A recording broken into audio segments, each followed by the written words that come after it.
Congress party అధినేత రాహుల్ గాంధీ నోరు అదుపులో పెట్టుకోవాలని బీజేపీ మహిళా మోర్చా నాయకురాలు గీతా మాధురి మాలతి మండిపడ్డారు. బీజేపీ ఆధ్వర్యంలో బీజేపీ మహిళా మోర్చా కార్యకర్తలు పెద్ద ఎత్తున కర్నూలు జిల్లా బీజేపీ కార్యాలయం నుంచి కలెక్టరేట్ కార్యాలయం వరకు ర్యాలీగా చేపట్టారు. అనుచిత వ్యాఖ్యలు చేసిన రాహుల్ గాంధీని కఠినంగా శిక్షించాలి. ఎందుకంటే ఆమె తల్లి వాళ్ళ తల్లి ఇక్కడ ఆమె కాదు, ఇటలీ నుంచి వచ్చిన ఆమె. అందుకు ఆయనకి భారతదేశ విలువలు తెలియక మహిళలు ఎలా మాట్లాడాలో మనకి బుద్ధి లేకుండా మాట్లాడుతున్నాడు. భారతదేశంలో పుట్టే మహిళలకి ఎలాగా ఏంటి అని తెలుస్తుంది.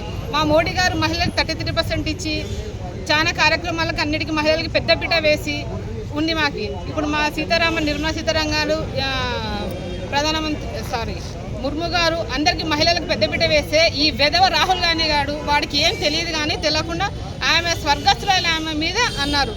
ఏదో బతుకున్న వాళ్ళని అన్నారనేది కాదు, చనిపోయిన ఆమె మీద అనడము, నువ్వు పోయిన ఓట్ల పని చూసుకోకుండా ఈ పని చేయడం ఎందుకు? 53% రిజర్వేషన్ ఇచ్చినటువంటి ఆనందకరమైన సమయంలో ఈయన ఇట్లా మహిళల మీద మాట్లాడడం వల్ల మహిళలంతా కూడా ఈరోజు బయటికి రావాలా వద్దా అనే పరిస్థితి ఏర్పడింది. ఎక్కడో ఇంట్లో ఉన్నటువంటి మోదీ గారి తల్లి గారి మీద మాట్లాడినటువంటి మాటలైతే ఇవాళ బయట మహిళలు ఎంతో సేవ చేద్దామంటూ సంఘ సేవ కొరకు రాజకీయంలో వస్తూ ఎంతో ఉన్నతమైన స్థానాల్లో ఉన్నటువంటి మహిళలను కూడా రేపొద్దున మాట్లాడడు అని ఎలా అనుకోవాలనే విధంగా ఉన్నటువంటి పరిస్థితి. ఒక ఉన్నతమైన స్థానంలో ఉన్నటువంటి వ్యక్తే అలా మాట్లాడితే మహిళలు రేపు ముందు ఎలా వస్తారు, ఎలా చేస్తారు?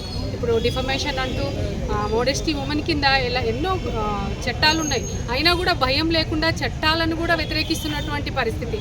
ఇట్లాంటి వ్యక్తులను, ఈ నీచమైన మాటలు మాట్లాడే మానవులను కూడా ఇంకా వారికి ఎంకరేజ్ చేస్తున్నటువంటి విధంగా కూడా ఇతని మాటలు ఉన్నాయి. రేపు ఇలాంటి పరిస్థితి వస్తే మహిళలు ఎవరు కూడా ఇలా ఊరుకుంటే పరిస్థితి లేదు. వారికి ఎలాగూ నేను ఓడిపోతా